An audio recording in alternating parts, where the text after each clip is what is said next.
This is Pet Life Radio. Let's talk pets.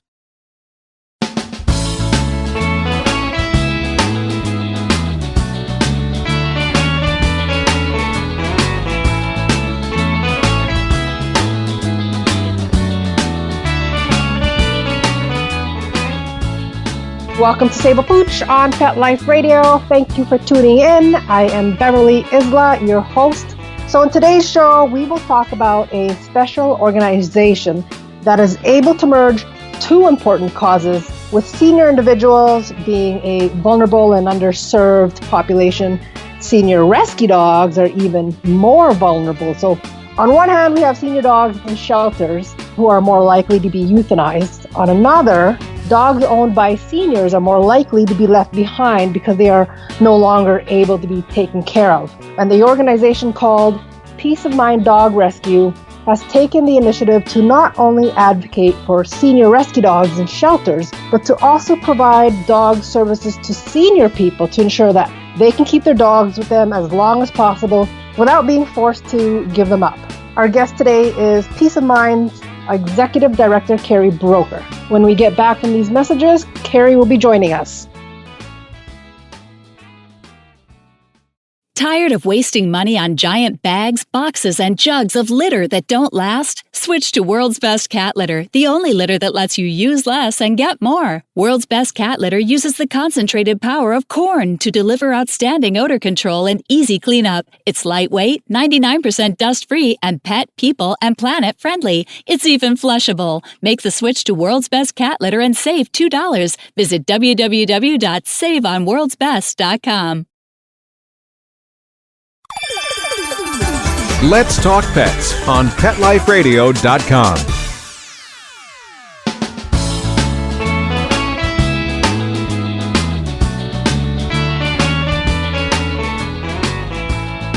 Welcome back to Save a Pooch. We are talking with Carrie Broker from Peace of Mind Dog Rescue. Thank you, Carrie, for chatting with me about your awesome work. And I love the angle that the organization has taken, because it's not only helping senior dogs in shelters, but helping avoid more from going into them. So how did you and your team decide to focus on taking on both, helping senior rescue dogs and people? Oh, well, thank you so much for having me on and for all of the good work that you're doing. We started Peace of Mind Dog Rescue about 8.5 years ago, and I had been doing rescue work with another organization for about 12 years, so I wasn't new to rescue. We were rescuing dogs and cats from shelters who were at risk of being euthanized. And at the time that right before Peace of Mind started, I was taking care of a spaniel named Savannah, who was a woman who was dying of emphysema. And Alice was in and out of the hospital, and whenever she went into the hospital, she would ask me to take Savannah to my home and take care of her until she could get her back, and I was happy to do that. And then it came to the point where the doctors told Alice that she probably only had a few weeks left to live, and she was moved to a hospice facility. And so I would bring her dog to her to visit with her. And at one of those visits, what was most concerning to her about her impending death was what was going to happen to her dog. And so at one of those visits, she actually asked me if she thought that she should have Savannah put down. And Savannah was she was a 7-year-old healthy dog. And of course, I just said immediately, do not even think about that. Don't worry about that. I will make sure that she gets a good home and that she's okay. And there was just so much relief in Alice's face and her body. And it was really what was just most concerning to her. And she did end up passing away just about 2 weeks later with Savannah on her bed at her side. And she did have one family member, but she was a disabled woman who was not able to take care of Savannah. And so the family called me and asked, to come and get Savannah, and I picked her up. And when I had left that hospice facility at that visit, just when I was walking to my car, the whole concept of Peace of Mind Dog Rescue came to me, that these people who were, and not only senior citizens, but anybody with any disease who is facing, possible death, or they're struggling with their own health, chronic illness, and where are these dogs going to go? And in my previous rescue work, we were so focused on the dogs in the shelters, which of course we needed to be, and those organizations are definitely needed, that we couldn't even get to the people who were calling us every week asking if we could take in their animals because, something was happening. There was a death in the family. They were going into assisted living. Right. And so ultimately, those animals end up going to the shelter. And often when a senior person is towards the end of their life and they have a pet, that pet's usually a senior also. And so when that animal gets into the shelter, the senior dogs and cats are the first ones to be euthanized because those aren't the animals that most people are looking for. They have health issues that most people don't want to take on. So when that concept came to me, I called Monica Rua, who's my co-founder, and, pitched the idea to her about us taking in dogs from people who were elderly or passing away. And she right away knew that was a niche in the community that needed to be filled and was happy to become my co-founder. But also she said, let's not forget about the senior dogs that end up in shelters. And for the 12 years that we had been doing rescue work together, whenever we would go to the shelters to, choose the dogs that needed us most and get them out, it was the senior dogs that really broke our hearts. And to see a senior dog in a shelter, the young dogs, nobody wants to see any dog or animal in a shelter. But the young dogs are kind of bouncing up and down. They're happy. And, there's a pretty good chance that they're going, they're like, take me, take me. A lot of times the seniors get very depressed. They put their face to the wall. They won't even look at people. Sometimes they won't eat. Oftentimes the shelters call us and say, oh, there's this dog, and we don't even know if they can walk. And it's really they're just so depressed. And once we get them out and get them good medical care, and sometimes they need some physical rehabilitation because they haven't been, properly taken care of or exercised. And they just get younger and younger every day. So sometimes we'll get a dog that seems like they're just on death's door. We think they're 15 or 16 years old. And with proper care, we find out, well, you know what? They're probably closer to 9 or 10. So that's the origin story. That's how we got started. I just can't imagine the logistics you guys have to cover on both ends. You guys cover a portion of California, am I correct? We do. We're located in Pacific Grove, California, and so we cover our tri-county area, which is Monterey County, Santa Cruz County, and San Benito County. When we're in good shape, as far as we have some extra foster homes available, we sometimes go outside of our county. We go into Santa Clara County. Right. We've taken dogs from the Los Angeles area and other parts of the Central Valley from time to time. But we really, because we're a small organization and really pretty young, we're only 8 years old, which is young for a nonprofit. We're maturing though, but we are still a pretty new nonprofit. We really want to make sure that we're focused locally. And also that helps us because it can be so overwhelming. We get calls and emails from all over the state, but also from all over the country. I can imagine. So we knew that we really needed to set our priorities and make sure that the animals right in our local area are taken care of before we start to expand outwards. But we have made exceptions and taken in animals from other areas. That's awesome. So how does the process work so that you guys can seamlessly cover both populations? That's and it's about half and half. About half of our dogs come from shelters and the other half come from guardians who are surrendering them to us. The shelters we have 5 shelters in our Tri-County area that we mainly work with, and we're in just about daily contact with them. Okay. So they're letting us know on a daily basis which animals are seniors, which ones look like they aren't going to go up for adoption, or sometimes they've been up for adoption, but they haven't gotten adopted, and they think that they need to get out and get into, because we're all foster-based. So it's foster homes. Foster homes, yeah. Oh. So it's 80 to 90 dogs in our care at any given time, and we have 160 foster homes.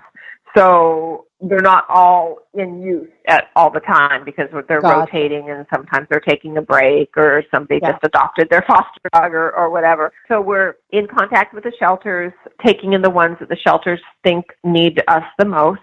And then at the same time, we are receiving calls and emails from the general public who know about us.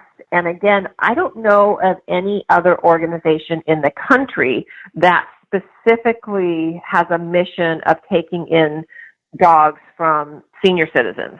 Yeah, I and haven't so heard of it. we get calls and emails from all over the country, and we try to give people as much support as we can and refer them to other possible rescues in their area who might be able to help them.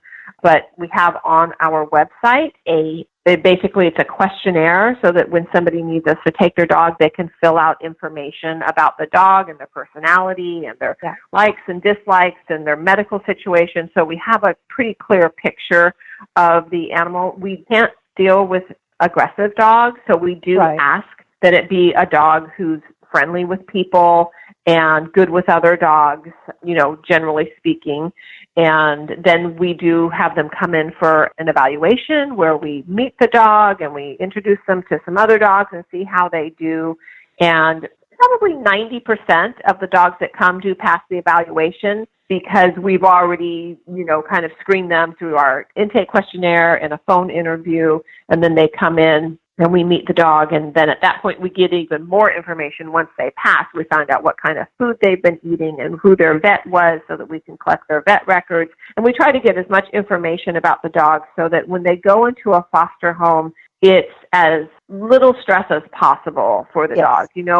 The dogs that are in shelters that come in, there's literally almost no information about their background. We don't know their name. We know nothing about their medical history. And so when we do have a guardian who's had this dog for some time, we try to get as much information up front so that we can make that dog's life as easy as possible when they need to move to their foster home and then on to their permanent home. For sure. That makes a big difference. But there is, for the, I don't want to sound morbid or anything, but the seniors that pass unexpectedly, do you guys cover that? We do, definitely. And we get a lot of phone calls from family members who have had somebody pass away and no one in the family is able to take the animal, or it's a neighbor. Sometimes it's a neighbor who contacts us. Unfortunately, I think a lot of people in rescue have heard this story through shelters, but a lot of times senior citizens pass away on their own, and sometimes it's a week or more before anybody knows that they've passed. And so we do get some of those dogs, and they've been through some trauma with that. So that's always a very, very sad situation. And we try to, make that dog as happy as possible, as quickly as possible. But we also do have what we call a perpetual care program, so that senior citizens, and we have some people who aren't even senior citizens, just people who are thinking ahead about their dogs. Right. And some people create a pet trust for their dog so that they know that their dog is going to be taken care of. And then they might name us as the caretaker. Oh, that's a good idea. To them. Yeah. Or sometimes somebody may have a family member, a sister or an aunt or an uncle, a parent or whatever, who says that they will take their dog if something happens to them. And then they will name us as an alternate, because you never know how people's circumstances are going to change. And that's another thing that we get calls from people a little too often who say, my family member or my friend passed away. I promised her I would take her dog, but I really can't keep the dog. And so they've made a promise to somebody, their dying wish, and now they realize that they're not in a position to keep the animal. And so we do get those kinds of situations. Wow. That's awesome that you're covering all ends. But we're just going to go to a quick break. And when we get back, we'll continue talking about the merge that you guys are doing, helping senior rescue dogs and people. Sit. Stay. We'll be right back after a short pause. Well, 4 to be exact. When Helen Brown ran away to New York City 5 years ago, she had no idea that a homeless cat with a punk rock haircut and enough catitude to light up the Empire State Building would be the one to teach her the true meaning of love. and a forever home. In the tradition of her internationally best-selling memoir, Cleo, Helen Brown's Bono, The Amazing Story of a Rescue Cat Who Inspired a Community, is a heartwarming true story about a woman without an anchor, a homeless cat without much hope, and finding a forever home in the city that never sleeps. Modern Cat magazine calls Bono an uplifting tale about how everyone deserves love and a second chance. Bono by Helen Brown is on sale now everywhere. Does your dog itch, scratch, stink, or shed like crazy? Come to Dynovite for help. Order a 90-day supply of Dynovite. Dynovite for life. Pick up 2 tubes of Doggosuds. Get the 3rd tube free. Peppermint, tea tree, lavender, Doggosud shampoo. Made with all-natural coconut, jojoba, aloe. Great for healthy skin and soft, shiny coats. But no itchy, harsh chemicals. Lather up, rinse away. Try Doggosuds. Buy 2, get 1 free. At Dynovite.com. DINOVITE.com.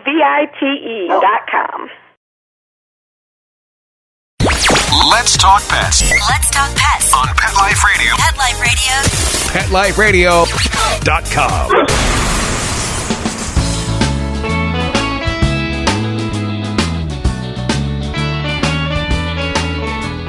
Welcome back to Save a Pooch. We are talking with Carrie from Peace of Mind Dog Rescue. So one thing I really do want to cover is senior dogs and what you think are the benefits of adopting a senior rescue dog. I really want that out there because I know, and I agree with your saying that a lot of them just don't get adopted a lot because of what people may perceive them as. So correct, yeah. And I do think that it's actually, the word is really getting out about senior dogs. I think there's been a lot of in the media, and I think senior dog rescues are popping up more and more in each community. And I really think it's like the next wave of rescue is focusing on the senior dogs. They can just fit in so beautifully right off the bat into a home very often. And not always, but very often. They're often already house trained. They know how to sit. They know basic commands. They're nice and calm. They walk nicely on a leash.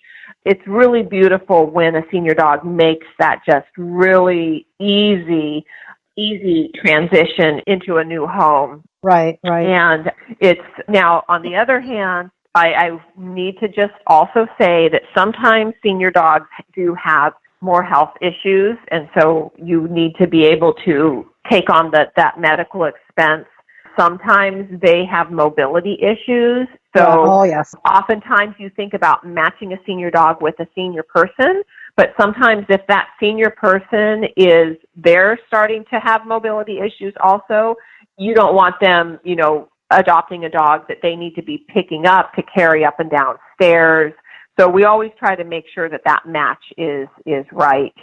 And the other thing about senior dogs, and people say this over and over again, just about rescue dogs in general, but I think when it's a senior dog, just how grateful they are. And they seem to really know that you have helped them out of a difficult situation and that you're there for them. And it's just to look into the eyes of a dog who has lost their companion and be able to watch them blossom and be in a home again.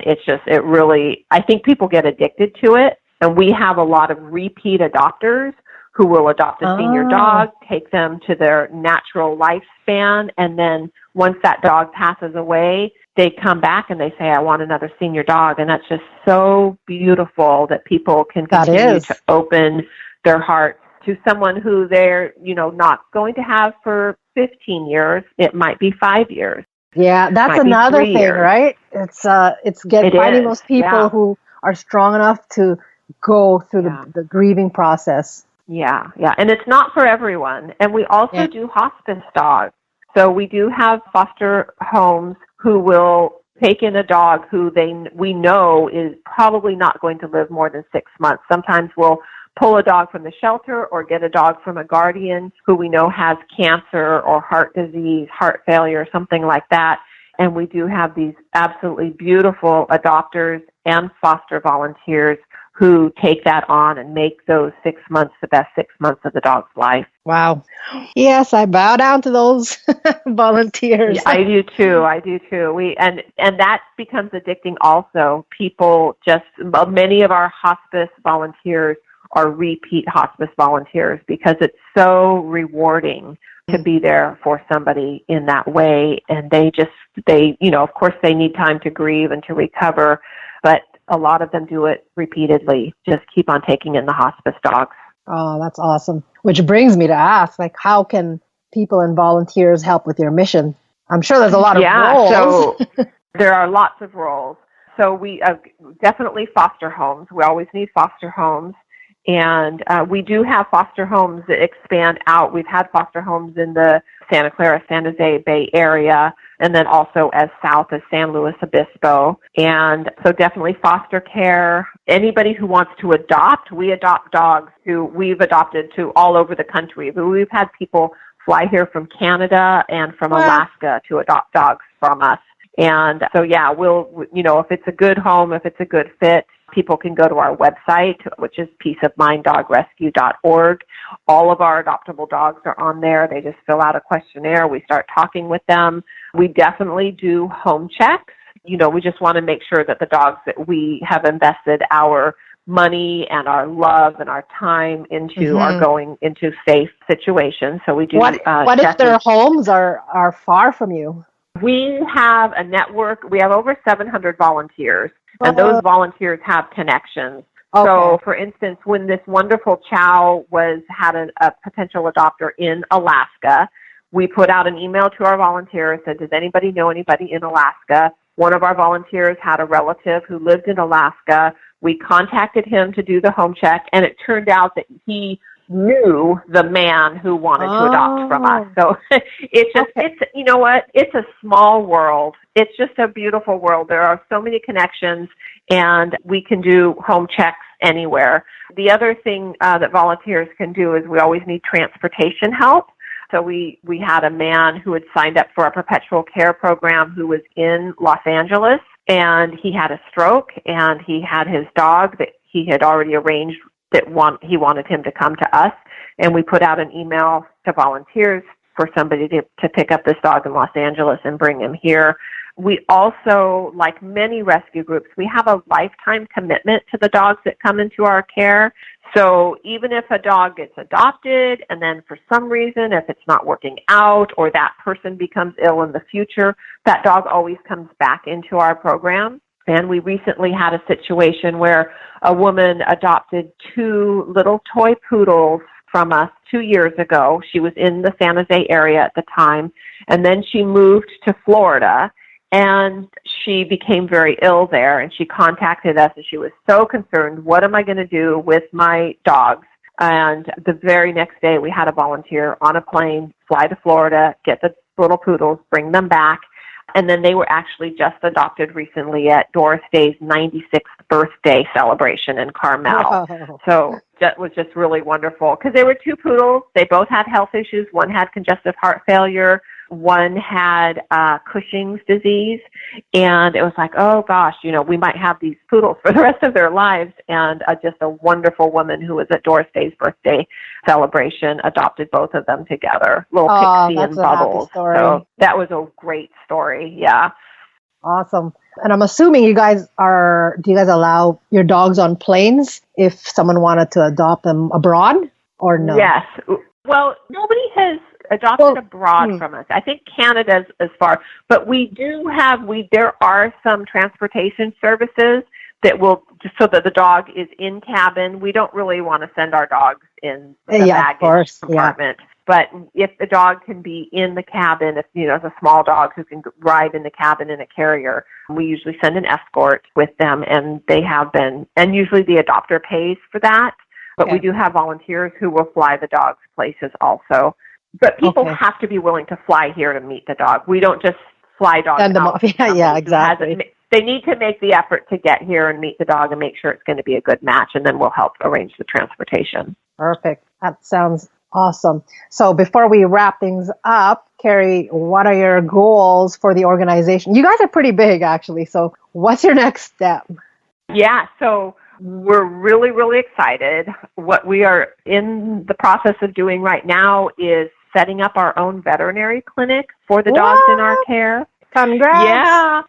Yeah, so the veterinary care is the biggest expense for the dogs that we rescue. We're spending $1,000 to $1,500 on each dog. Whoa. Every dog that comes to us, every single dog goes to the veterinarian for an exam, a senior blood panel, a urinalysis, a parasite screening. Most of them need dental cleanings. Many of them need extractions. Many of them need further tests. They need x-rays, ultrasounds, treatment for cancer. They need surgeries. They need treatment for Cushing's disease. They need, biopsies done, lumps removed, arthritis medication. It's ongoing when you're rescuing senior dogs. And we do everything we can for the dogs that come into our care. We treat them like they're our very own personal dog. They get the best of care and supplements and everything that they need. So at the end of 2016, we looked at our accounting, and we were spending about $450,000 a year at that point on veterinary care. And that was the tipping point. That's when we knew we need to create our own clinic, hire our own vet for our dogs so that we can bring those costs down and be able to help more dogs and more people. And so we have been working on this for the last 2 years to get our own. We've had a capital campaign going. We are just about to close escrow on a commercial building right here in Monterey County, and we're going to do our build out, and probably within the next 6 months we will have our own clinic running with our own veterinarian to take care of these dogs. And it's going to be really nice, state of the art. All of the dogs come from the shelters. This will be their first stop to get all of their medical screening and medical stuff taken care of. So we're still raising money for that. Our goal was $2 million, and we're at about $1.6 million right now. So we're about $400,000 left to go. But we're going to start the build out because we need to just keep rocking and rolling with it. Yep. And start up the fundraising again. But that's really exciting for us and our dogs. And not only is it going to save us money, but we also have really high standards about the quality of care for the dogs. And one central veterinary clinic is going to just be, a lot of times we have foster homes all over, right? All over 3 counties. And so if a dog goes to one foster home and starts their medical care at one clinic, and then for some reason they need to move to another foster home who lives in a different county, now they start up their care there. And it's working with all of these different vets. We work with about 10 to 15 vets right now in all the different locations. As good as we all try to be with record keeping, things can fall through the cracks when you're just moving medical care around. It happens with people too. So just really having one consolidated veterinarian and all the paperwork and the records all in one place is going to help a lot with that, because these cases get complicated, and we really want to make sure these dogs are getting the best care possible. Yeah, absolutely. Oh, well, I'm so happy for you, and I really hope it launches smoothly. We are out of time, and I really appreciate you coming on today, and our show producer, Mark Winter, for making this show possible. You can check out Peace of Mind Dog Rescue at peaceofminddogrescue.org. So if you have any questions, comments, or ideas for a show, please email me at beverly@petliferadio.com. So until next time, spread animal compassion. Let's Talk Pets, every week on demand, only on PetLifeRadio.com.